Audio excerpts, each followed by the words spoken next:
You are listening to Mushing on First Paw Media. Visit our website at mushing.com.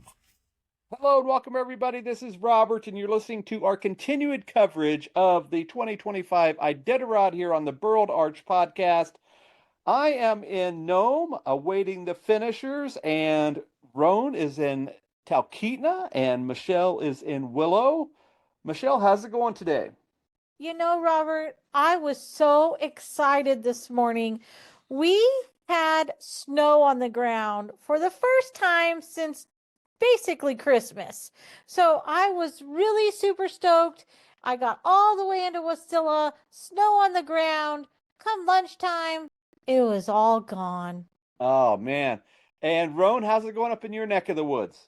Yeah, we got a little bit of snow up here too, and it actually stuck around all day, so that makes me happy. I think we were kind of planning on going into town today, but with all the fresh snow, we're like, let's just stay home and enjoy the winter wonderland, because it might be the last one of the season. There might be a little bit more snow coming later on in the next couple of days up here anyway, so that's what we're hoping. But yeah, it was nice to have a snowy day and yeah, have a nice smooth, soft trails. Well, it is bluebird skies up here in Nome, a little warm, not the huge parkas that you normally see all of the visitors wearing. Everybody seems to be pretty comfortable. I don't know if a lot of people outside of hardcore Iditarod fans know, but these guys, they run along it's very similar to Anchorage when they do the ceremonial start, but they run along Front Street here for quite a while, maybe over a quarter of a mile. They actually come up off the sea ice right behind the shared subway and movie theater here in Nome. So they come up right off the sea ice there, run down the road a little bit for about a quarter of a mile or so. I believe, maybe you can answer this in just a second, Roan. I believe that they are chaperoned or chauffeured by the police department, I think. And then they get to right there at the corner, pretty close to where the Board of Trade and the Nome Nugget are. And then they have this huge snow berm that they go up on top of, and then that is the finishing chute. There's the Burled Arch, which we're going to talk about the dedication here in just a second, and then down a little ways and into the dog lot. So, Roan, since we are going to have a winner before we do our next podcast, let's talk a little bit about that before we talk about where the standings are. Can you describe to me the scene in Nome? What's happening when you pull off the sea ice? Do they still ring the firehouse siren or anything like that? Give us the lay of the land if you can as you're coming into town. Yeah, so the like last 10 or so miles coming into Nome, it's pretty cool because the last hill that you climb up and over Cape Nome, which is just a little ways outside of Nome itself. And from there, that's the last hill. You can see the lights of town, and it's all downhill and then flat along the way into Nome. So you get back on kind of towards Nome, and then you cross one of the roads. I think I'm not sure which road it is, but you cross a road, and then you drop onto the sea ice or right alongside the street.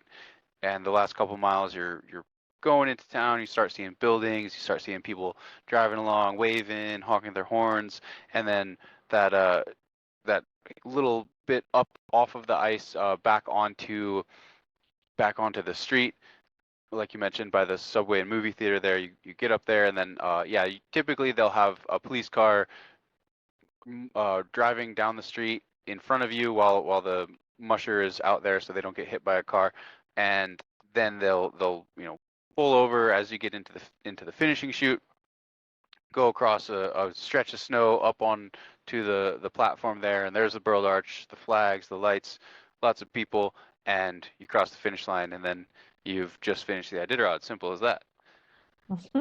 He made that sound so easy. There's a few days of challenges along the way, but yeah, it's a pretty good feeling to cross that Burled Arch, and then you greeted by all your friends and loved ones, and give the dogs a lot of hugs and kudos and say, hey, we did it, guys, and that's it's a pretty good feeling. And then after you're done there, how far down the road is the dog lot? And describe that a little bit for folks that may not know. Yeah, so from the finish line to where the dog lot is, I think it's like 5 or 6 blocks. So after you finish, you spend some time in the finishing chute. They'll do a gear check, make sure you have all the mandatory gear. They'll officially sign, record your in time. You hand over your trail mail to the officials, and then they'll escort you, or they'll point you in the direction of the Nome dog lot, which is where the teams will wait for a couple days before being flown back to their homes. So you basically just run the dogs down the street on the pavement or on the asphalt for I think 5 or 6 blocks, and then there's a big cleared area that has a spot for the teams to park, and the teams will be there for a couple days while they're waiting for transportation off the trail. And you guys have 24-hour access to that. I know they've really hemmed that down since the incident with the doping or whatever happened a few years ago. But you guys, as mushers and your handler crew, you guys can come and go anytime, right? Yeah, it's been a few years since so I don't know the current kind of rules and regulations about the Nome dog lot itself, but I think they want somebody from the team, a representative of either the musher themselves or a handler present with the teams at all times until they're flown off the trail, so that there's no shenanigans with any illicit tampering of people's teams. Maybe it's until after the dogs do the drug test. I'm not sure. I don't know the latest ins and outs of that because it's been a couple years since I ran last. Very cool. Okay, guys, so let's talk about where folks are at here. The title of this show is The Race to the Finish. Currently in first place at mile 1072, just updated just a bit ago here, 7:15 Alaska time. Jesse Holmes, 56 miles to the finish. Matt Hall is about 15 miles, it looks like, behind Jesse. Then we have Paige Drobny, who is at the same spot. So they are right there together. Then we have about 25 miles behind Paige. In number 4 spot is Michelle Phillips, followed by Mitch Seavey, about 5 miles behind Michelle. And then we have, bringing up the back of the pack, Jennifer Rodewig is at mile 793, and we have a little bit of a story about that in just a bit. Ebbe Peterson is at 829, so about 34 miles ahead of Jenny. Then we have Dane Baker, who is in the same spot as Ebbe, and Calvin Doherty is also with them. So it looks like those 3 guys are camped together currently. And then about 15-ish miles ahead of them is Connor McMahon, and then about 20 miles ahead of him is Keaton Lobrick. So guys are pretty much from just outside of Caltag all the way to in between White Mountain and Safety. So lots of stuff happening for sure. They're saying that it could be anywhere from about 2:30 in the morning to about 4 or 4:30 in the morning when the winner is supposed to come in. It looks like it's going to be Jesse unless something happens for sure. We do have another award, as we said, coming into this. It looks like Jesse is going to leave with a fat wallet with all of these extra awards that he has. I mean, he has gold nuggets and beaver mitts and the whole 9 yards to take back with him. Art, but he had fish as well. He has won the Achieve More Award, and that is a check for $2,500, and it's all about teamwork. So that's pretty cool. It's sponsored by, I believe, North Rim Bank, who is a relatively new sponsor to the race. Before I talk about the scratches that we talked about yesterday and the story about Jenny Rodewig. Roan, do you have anything else to add on where these front guys are? Not really. It looks like there's the order that they got into White Mountain is probably going to stand. I don't see that any shakeups are going to happen there. The race for fourth, Mitch is pretty close to Michelle's team. They're 5 miles apart on the trail, and they still have a little over halfway to go between Elam and White Mountain. So it'll be interesting to see how he does in the closing stretch. He kind of made some moves coming up the coast, and he's right now sitting in fifth place. But yeah, he's definitely. If I were Michelle, I'd be looking over my shoulder a lot, knowing that there's somebody who's done some fast runs up the coast right behind me. So we'll see if he goes all the way to White Mountain following Michelle, or if he stops to rest somewhere between Elam and White Mountain. I'm not sure what he's been doing for a run rest schedule, but the kind of top 10 looks like they have a decent amount of separation. I don't know if anybody is really going to try to shake things up in terms of when they're getting into the checkpoints and when they're getting out. It kind of looks like they're kind of got the order figured out, unless somebody has an incredibly fast run or an incredibly slow run. So it just kind of, they're just on the home stretch, and kind of everybody's a little bit in their own bubble on their way into Nome. And Michelle, can you grab the media guide real quick? I want to talk about the purse breakdown here in just a second. But the race for the Rookie of the Year, we've been talking about these two ladies for the last couple of days, Samantha Lalonde and Emily Ford. It looks like Samantha is about 14-ish miles or so ahead of Emily Ford, and they do still have their 8-hour rest in White Mountain to do still. So that race to the Rookie of the Year is definitely still on. And then just a couple of miles behind Emily, we have Keaton, and then a little bit further back, Connor. So I think that's a pretty stout race for sure. Michelle, do you have the media guide there? I do. Can you tell us a little bit about, because I don't think they really increased the purse much this year. Can you give us a little bit of a breakdown, particularly to the top 10? What does that look like in terms of purses? Well, one, this is not a very user-friendly guide. So I've only been able to let me see 2 pages of it, and it doesn't say anything about the purse on the second page. It literally just says ceremonial start information. No, So the paper media guide, Michelle. I am on it. You gotta bear with me. Okay. Let me know when you get that on, and we'll bring you back up. There is a breakdown of the purse. I saw it right before. Let's talk a little bit about the 3 mushers last night, Sydney, Quince, and Justin.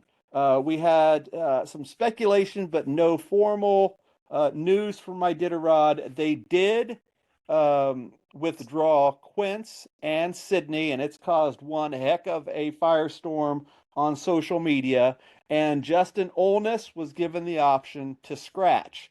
So that is official. Those 2 guys were withdrawn, and one of them was scratched. It looks like that rule that they have in place, I'm not sure. I think it's Rule 36. I'm not sure exactly which rule that is. That it's the competitive rule that they put in place for that. Another very interesting story today. Right now, it's sort of speculation in terms of social media, but Jenny Rodewig pulled into Caltag this morning, and she went to search for her drop bags, and they were all gone. And she had no supplies for her to continue, and it was quite the ruckus. The rumor is right now that they were stolen.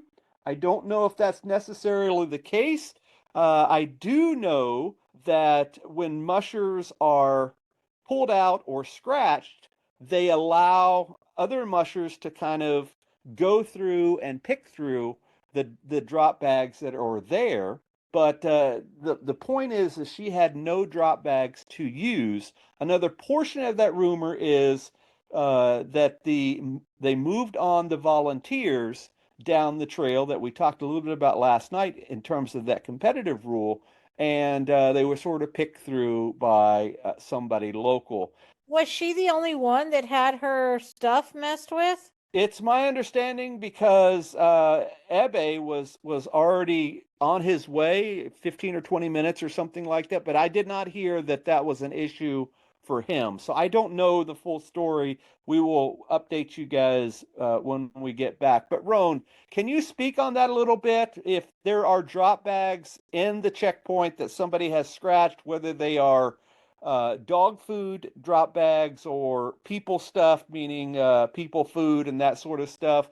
What's the rule of that? Are you guys allowed to kind of go through that or what?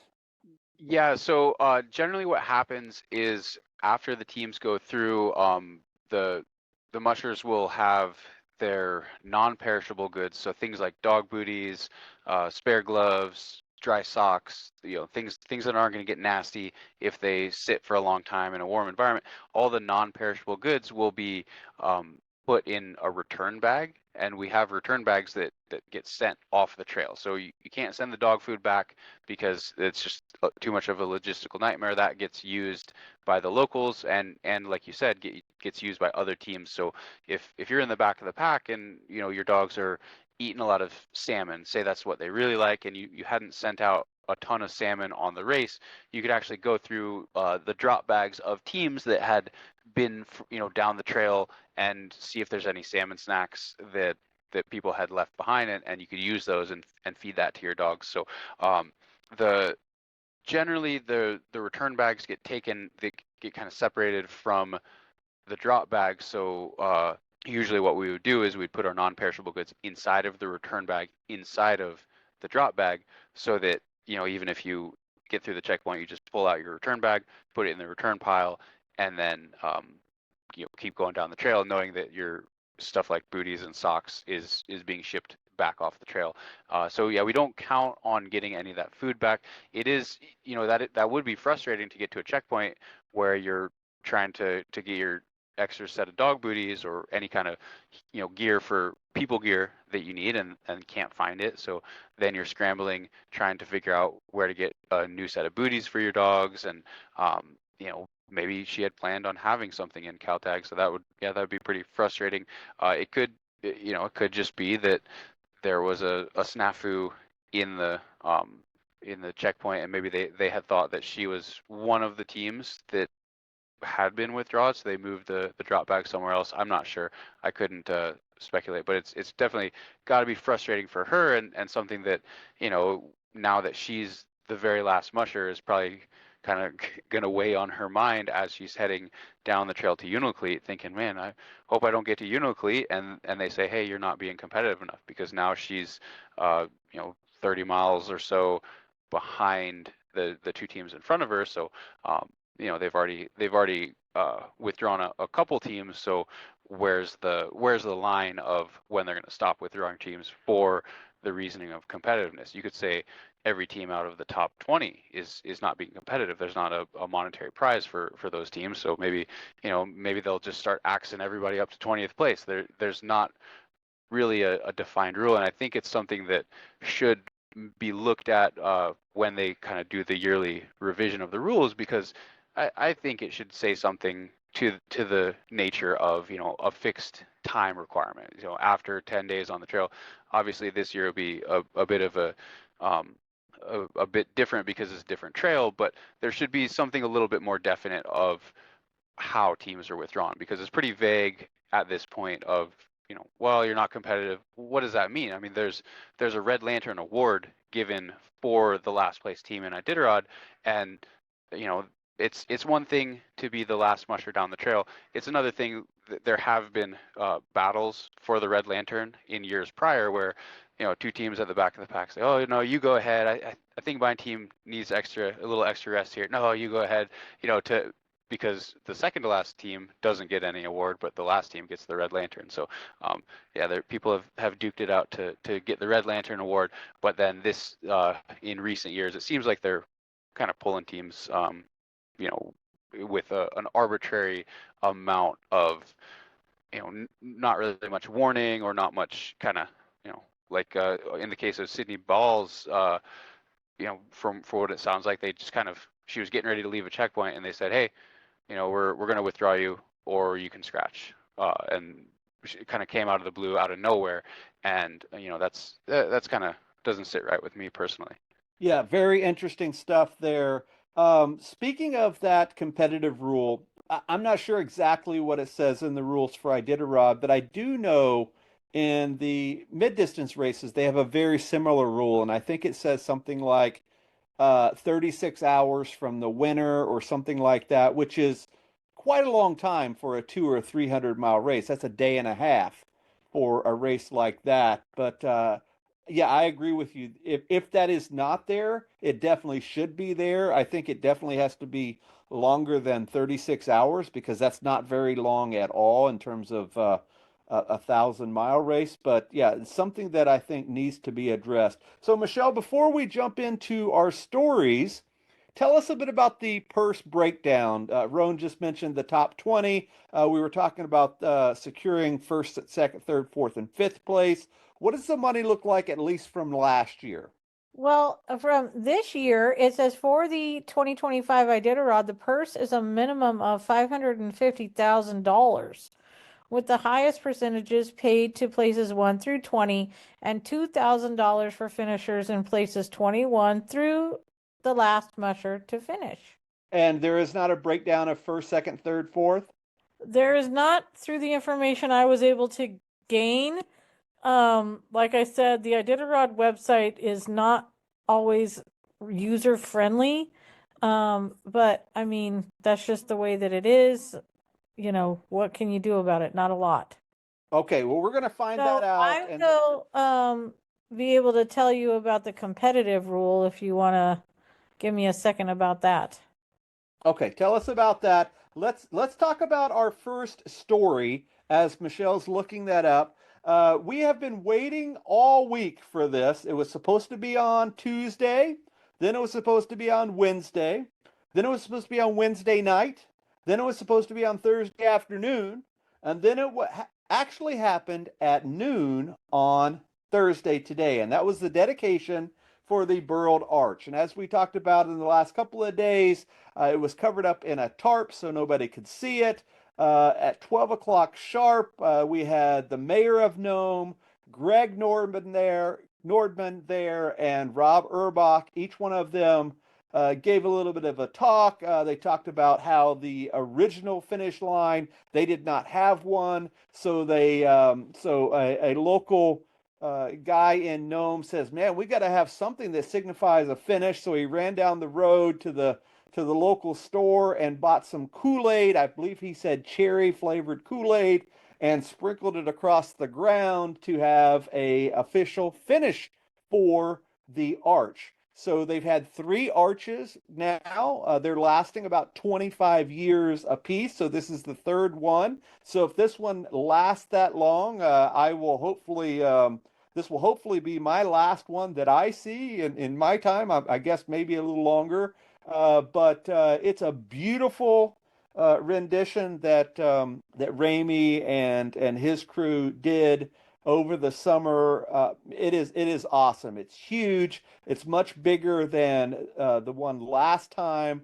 And of course, anytime you do anything like this, it's like one of those big unveils of a statue at a stadium or something. They did the proverbial drum roll and then yanked off the tarp, and there it was to wild clapping and carrying on. Pretty well attended. It was definitely cool. So they got all that set up, and just in time for the Iditarod trail race. I'm not sure exactly what that's called, but the bikers and the skiers and the walkers and all of those guys. They got it up in time for some of those guys to come under the arch as well. So lots of people are here taking pictures of it and carrying on about it. So hopefully they are able to take care of this a little bit better than before. A couple of other quick stories Robert, is, yep, I have some information about that actually. go Uh, ahead. Raimi gave me a little bit of an inside scoop on how they're going to care for it. So this year it has one coat of the stain and the protectant lacquer on it. And then he wants them to put a new coat on it pretty much every year, but he's also going to devise some type of a roof to put on it to protect it from the elements just a little bit more. Because what the mayor of Nome likes to do, he likes to have it moved over to the park where the gold pan is so that everyone can see it year round. And that is the reason why it sits out in the elements and virtually just is left to rot. It has not, the last one was not as taken care of as they were hoping it would have been. So Raimi has left them with some serious instructions about how to care for it. And as we all know, he builds some of the most beautiful log homes here in Alaska. He knows a thing or two about protecting these logs in these elements. Yeah, they did say that the mayor, I think his name is Mayor Jim. He has that embroidered on his little vest he had on, and they said that they are going to have it at the park there in the park next to the church, which is just a couple of blocks away from the finish. And they want it there because, of course, that is a huge draw for the visitors in Nome. And this place is just as busy in the summer as it is in the winter for sure. So Michelle, Okay, are you ready? Are you ready for the Yep. competitive? Let's go to the rule. It's rule number 36, and it's literally one paragraph. It says a team may be withdrawn that is out of the competition and is not in a position to make a valid effort to compete. The race marshal may consider, but is not limited to, weather, trail conditions, and the overall pace of the race when invoking this rule. A musher whose conduct constitutes an unreasonable risk of harm to him or her, dogs, or other persons may also be withdrawn. So that seems very vague. Roan, do you want to comment at all? Yeah, I feel like I remember back in the day, when I was a young kid, that I thought there were distinct time cutoffs, like you guys had mentioned, a day. I think it used to be like a couple days behind the leaders, or say 36 hours behind the leaders by McGrath, and then 2 days behind the leaders by the halfway point. And as you go further down the trail, there were breakpoints of a higher allowable separation because they just assume that the faster, more competitive teams are going to finish sooner, and the slower teams that are just trying to finish the race will finish in a more a longer duration of time. So that's the way I thought it used to be, and then I don't know, rules change all the time, so I don't know when and where that rule changed. Maybe that was never the case, maybe, but yeah, I seem to recall there being more of a more of a fixed rule, less open to interpretation. I mean, this rule has a lot of leeway for in terms of the race marshal could essentially pull, and it's kind of saying that the race marshal or the race officials could pull anyone from the race whenever they deem that they don't have good conduct, essentially. Yep. And how are you guys told about where people are, especially in these more remote checkpoints? Do they run down the whole list and they say, okay, John is 15 miles ahead of you and Mary is 15 miles back? What are they telling you guys in terms of that? If there's not, a community center or something with the screen that they have? Well, if they don't have the screen, typically the checkpoints would have the printout standings. I mean, that's the way it used to be done back in the day. I'm old enough to say that that was the case. Pre-trackers, you get to the checkpoint and you look for the most up-to-date printout of just the current race standings, and you kind of have to look at it, scratch your head, maybe highlight some things, or so basically you could see where everybody's at. I think the interesting thing about that rule is it's saying basically not in a position to make a valid effort to compete. So that would be my interpretation of that would be a team that is distinctly further back than everyone else, kind of by themselves, who's just dragging along, causing everybody to wait on them in the checkpoints. And that's it's one thing when there's one team, but when there's a handful of teams, that's I would have to say that that's kind of there's multiple teams, so that's just it's not just one person's team that maybe didn't have as much training, or they weren't quite as prepared, or didn't have as good of a plan. That's more indicative of trail conditions warranting that kind of pace for a number of teams. And that's why it's an interesting move, because typically when teams get pulled, it would be kind of the back of the pack stragglers, kind of one at a time, rather than just multiple teams all at once. Seems to be kind of different than what the race has done in previous years. I agree with you, Roan. I thought it was pretty unprecedented, actually, because as long as Robert and I have been covering this, we're always watching those back of the packers. We're trying to bring the fans to them. And the way that I've always seen it happen is it's the one that's typically 2 checkpoints behind the rest of the groups. And if they're with other mushers, they usually let's see how far ahead they can get. But I've never seen them withdraw 3 in a row. And not only that, they were withdrawn or scratched.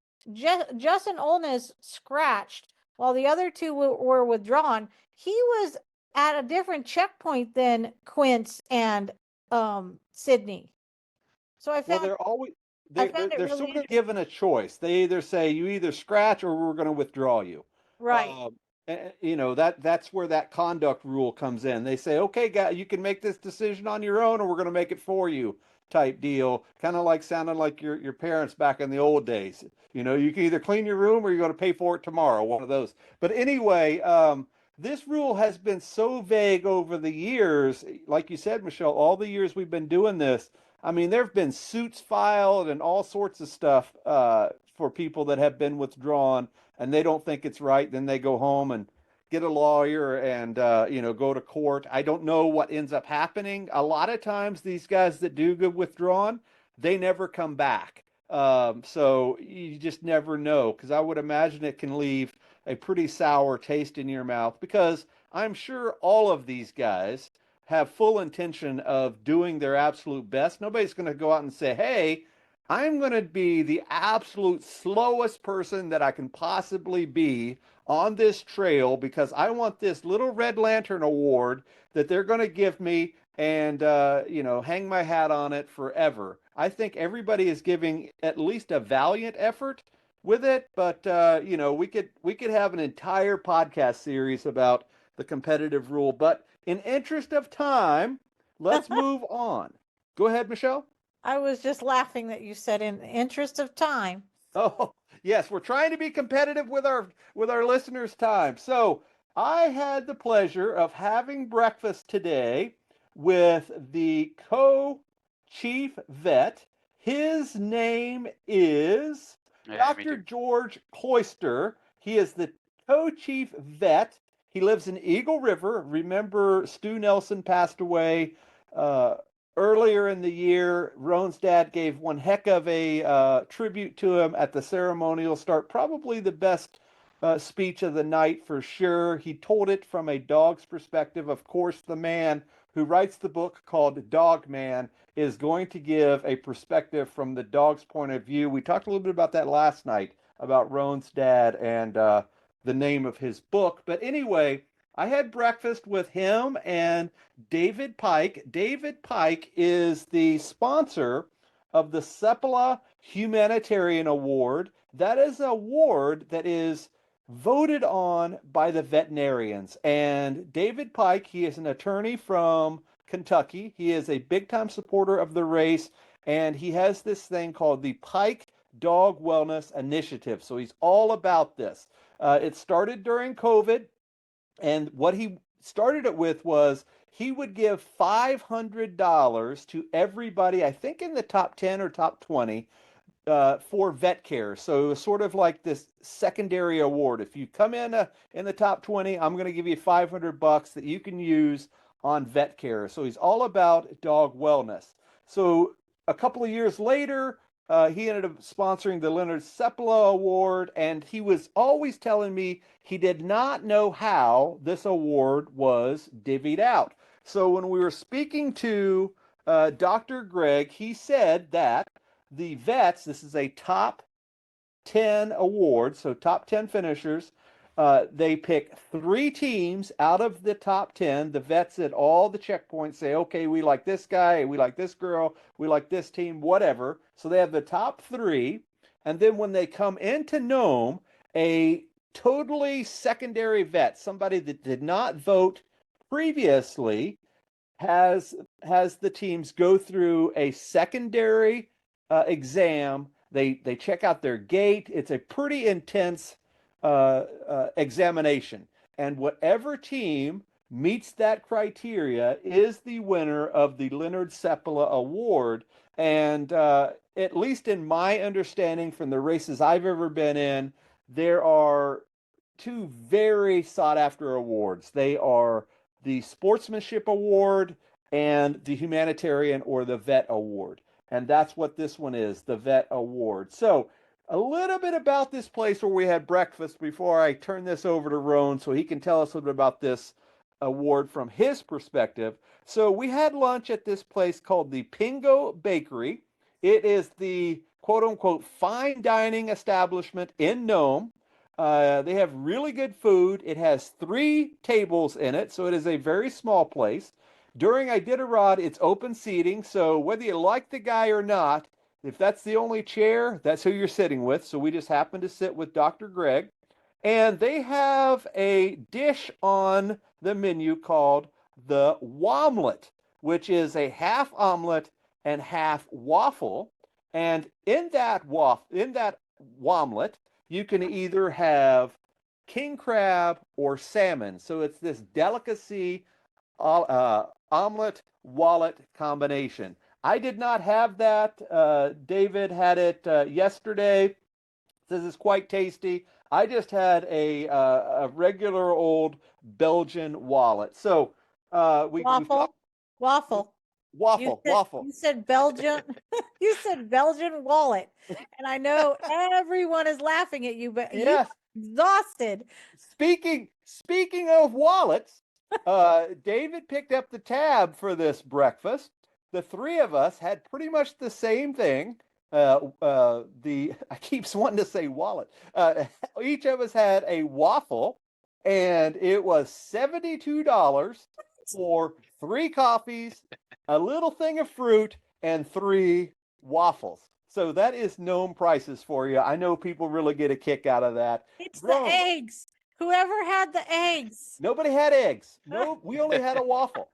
So, Roan, let's turn the tables here a little bit. I am sure that you're very familiar with the Vet Award or the Humanitarian Award or whatever it's called in a race. Tell us about that. Why is that such an important award for a dog musher? Yeah, the Humanitarian Award is one of those ones that is, it's just a testament to, the best care given to your dog. So if you win the Humanitarian Award, you can say like, yeah, I everybody's taking care of their teams, but I did the best that, out of everybody. So it's like winning the race, but regardless of the position that you're in. It's one of those ones that it's just, when we're out there, we're trying to take the best possible care of our teams at all times, and then to be recognized for that, for those efforts by the veterinarians, who are the ones really looking with a professional degree in essentially in dog care, with they're looking at all the different teams and saying, this one, this team is just really, really well maintained and really well cared for. And yeah, so it's definitely a special award that all the mushers want to get. It's one of those ones that, I mean, it might be more important to get the humanitarian award than to get a top whatever finish to most people. The obviously it's one that you don't really know if you're going to get. So the in the competition perspective, like, yeah, people are still going to compete for the top whatever.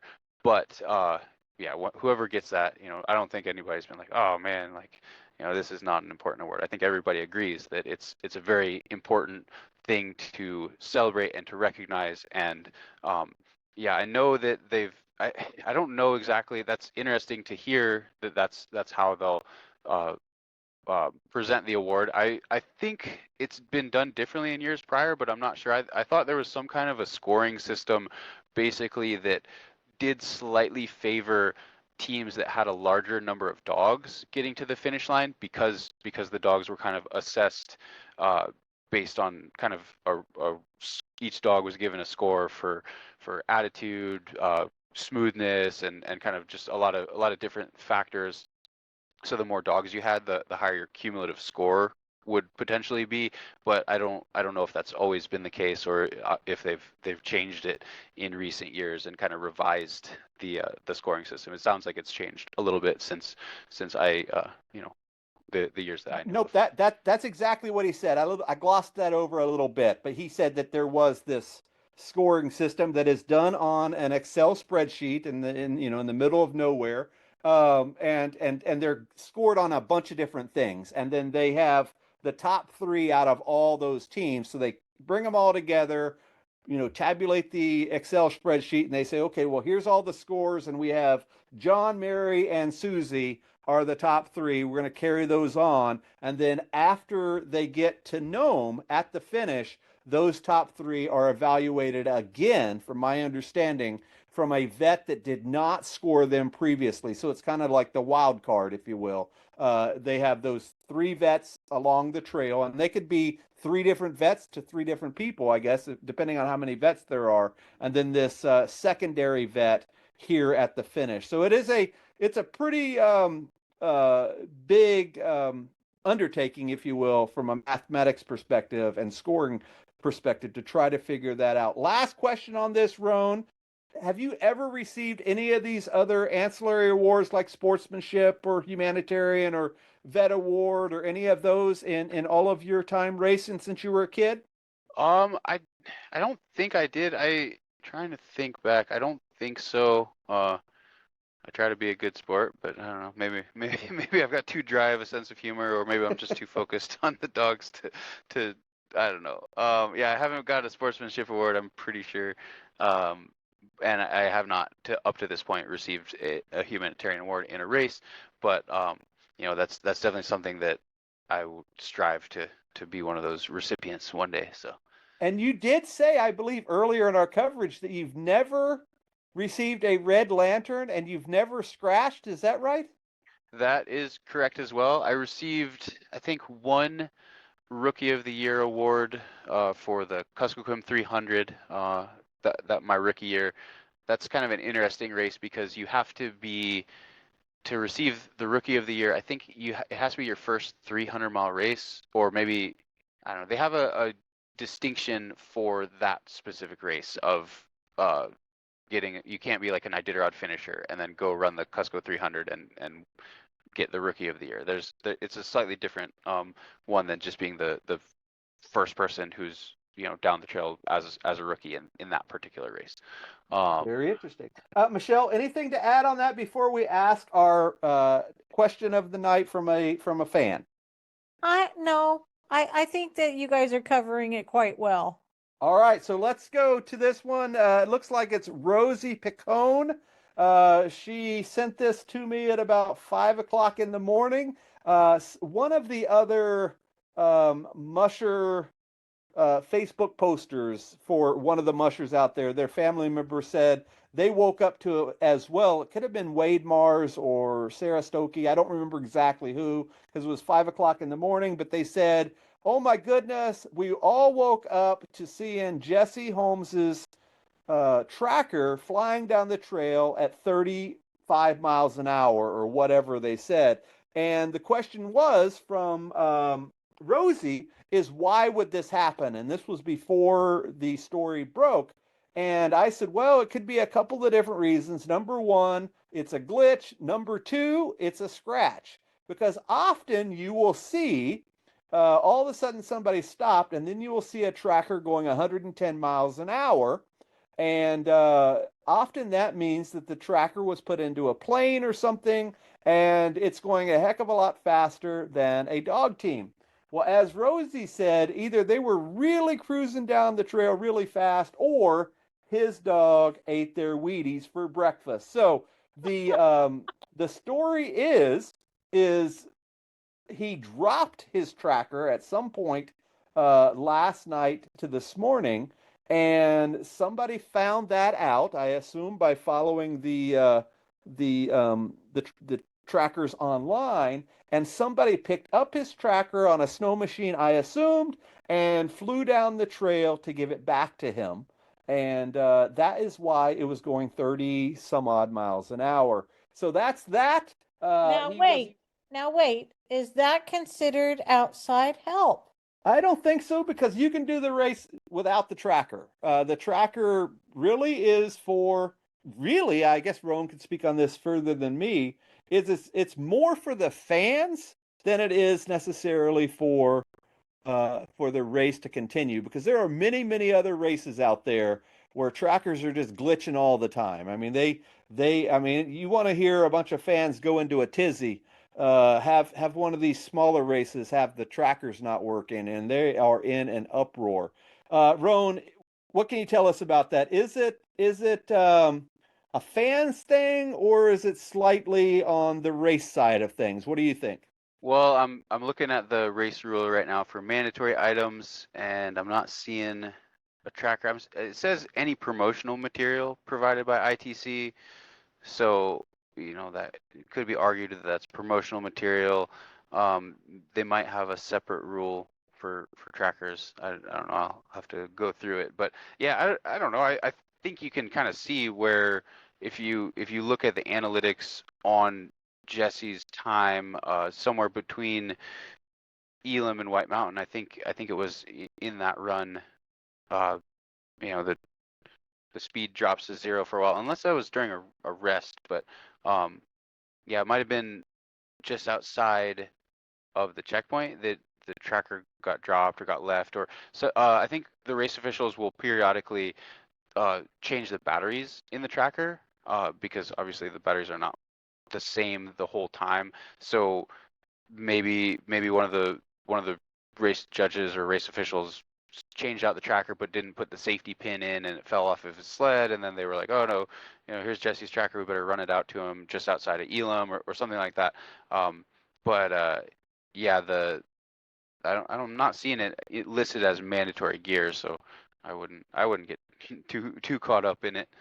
Nope, I wouldn't either for sure. So Michelle, we are running late tonight, but hey, it's the race to the finish.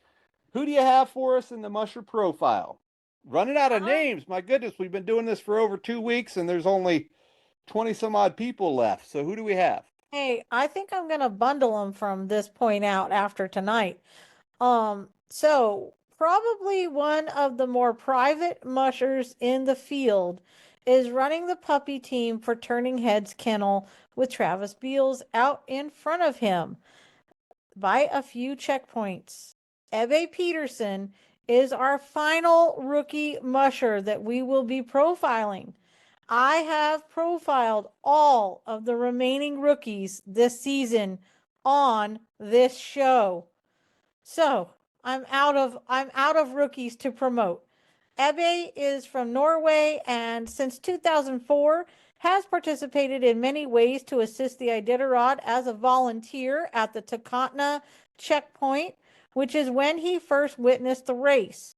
He then did all he could to stay involved, helping musher friends and gaining skills as a novice dog musher. Ebbe has run a fairly conservative race, like the majority of the rookies. He is currently in 22nd position and running in a pack with Dane Baker and Calvin Doherty, which is a successful way to remain in the race, is what I say, because that's traditionally what the thinking was. I could not find anything about Ebe anywhere. He is almost a ghost for social media. Well, I do not know him at all. Maybe Roan has a little something to add, but you said, Michelle, that he was fond of Takatna, and it's No, my I said understand. he was a volunteer there. Yeah, yes, it's my understanding they have one heck of a deal with pie there. So I wonder if Ebe is a big pie fan. I don't know if it's apple or strawberry or chocolate, but or banana cream, or I don't know what kind of pie they eat over there in Norway. But Roan, have you ever had a slice of the Takatna pie? I have actually, yeah, I think I have had a slice of the Takatna pie one of the years that I was following the Iditarod, actually flying it with a friend of mine. So not during the race, which I'm sure it tastes so much better when you're, you know, four or so days in with a dog team. But yeah, they have some good pies there. I have not had the pleasure of taking a 24-hour layover there, which I've heard is really great as well. But I do know Eb. I think they say Ebba. Eba, yeah. He's Eb. Eb. I'm just gonna call him Eb. That's I think the like most Americanized translation of the Norwegian name. I know that he's a pretty experienced musher. He's run the Kobuk 440 with your Olsom's dogs before. I know he did the Cusco 300 this year.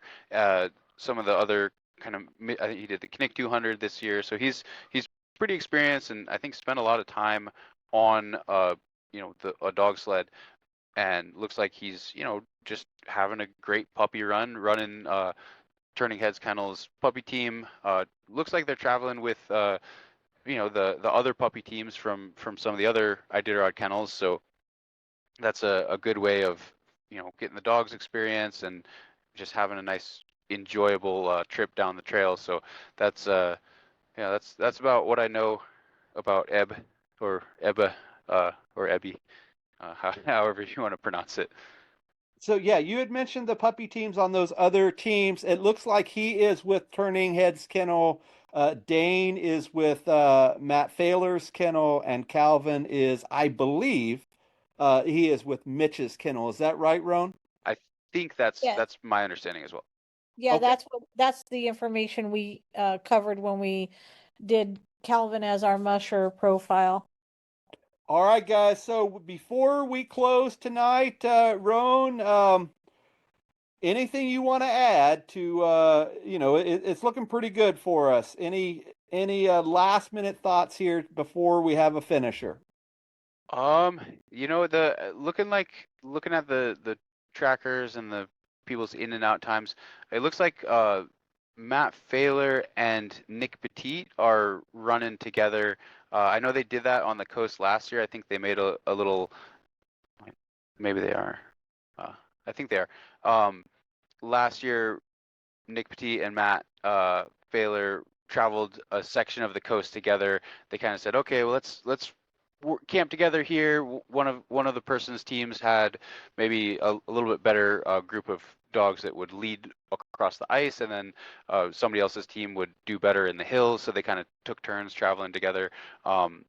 And then they said, okay, but when we get to Elam, all bets are off. Or when we get to White Mountain, all bets are off. So it looks like they're traveling the coast again together this year, or at least for this section between Shaktoolik and Koyuk. So that's kind of an interesting little development that I see. But other than that, everybody is spaced out to a pretty substantial degree. It looks like Milla Porslid has been in Koyuk for a substantial amount of time. So she's been there for I think 9.5 hours at this point. So that's longer than teams typically rest in any of the coast checkpoints. So maybe she's waiting for another team and then hoping to follow another team out. She might be having dogs that are struggling with leading on the coast, but I'm not sure of that. That's another development that I'm seeing. Yeah, but other than that, the teams are either all on the coast or on the way to the coast. Hopefully, Jenny Rodwig is deemed competitive enough by the race officials, and they don't wait until she gets to Unocleat and send her home. I mean, that's pretty close to the finish. So there's still a lot of miles to go, but yeah, that's she's blue right now, so I don't think we're gonna hear the hammer drop after we get off the show tonight. I hope not. All right, Ron, is that it for you? But yeah, that's about it. I mean, there's we're on the home stretch. We should have a winner by this time tomorrow. Looks like, unless something crazy happens, Jesse Holmes is going to be winning his first Iditarod. So yeah, Matt Hall just recently leaving White Mountain at this point. So first and second, Paige Drobny is going to be leaving in a few hours. So I think that's the 1, 2, 3, and then well, we'll be having fewer and fewer teams on the trail this time tomorrow. All right, Michelle, anything before we go? No, I think that we all should be cheering for the back of the Packers from Lalonde all the way back to Rodawig. They got a long ways to go, guys. Yep. Yeah, like you said, with Jenny, my goodness, Unocleat's still 250 miles, which is a long way with rest. So yeah, I don't think that those back of the pack guys, I don't think they're going to make the banquet on Sunday afternoon or whatever, early evening, whatever. No, We'll have to wait and see. I So would we'll say see. it's going to be Tuesday before they get in. We'll see how it goes. All right, guys, with that, on behalf of my two co-hosts, Roan and Michelle, we will see you guys next time. Goodbye. Are you a fan of the great outdoors? Do you enjoy the thrill of speed and adventure? Then listen up. Introducing Mushing, your ultimate guide to the exciting world of dog-powered sports and mushing. Whether you're a seasoned musher or just starting out, Mushing has got you covered. Get ready to immerse yourself in captivating stories of incredible sled dog races, expert training tips from seasoned professionals, and gear reviews to help you make the right choices for your team. From the breathtaking landscapes of Alaska to the snowy trails of Scandinavia, Mushing takes you on a thrilling journey through the world of dog-powered sports.